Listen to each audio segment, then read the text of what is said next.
వినాయకుడిని ఇంట్లో పెట్టుకునేటప్పుడు చాలా మందికి వచ్చే సందేహం అసలు తొండం ఎటువైపు ఉండాలి. కొంతమంది కుడివైపు ఉండే వినాయకుడిని తీసుకోవాలి అంటే, మరికొందరు కాదు ఎడమవైపు తొండం ఉండే విగ్రహాన్ని తీసుకోవాలని సూచిస్తారు.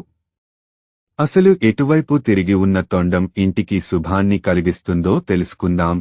కుడివైపు తొండం తిరిగి ఉంటే లక్ష్మీ గణపతి అంటారు. తొండం లోపల వైపునకు ఉంటే తపోహ గణపతి అంటారు. ఇక తొండం గనుక ముందువైపునకు ఉంటే దానికి పూజలు అస్సలు చేయకూడదు అంటారు.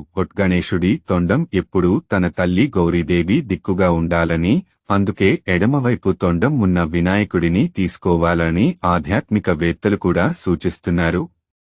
ఎందుకంటే కుడివైపు తొండం తిరిగి ఉన్న గణపతిని దక్షిణాముఖి గణపతి అంటారు. ఇలాంటి విగ్రహాలను కేవలం గుడిలో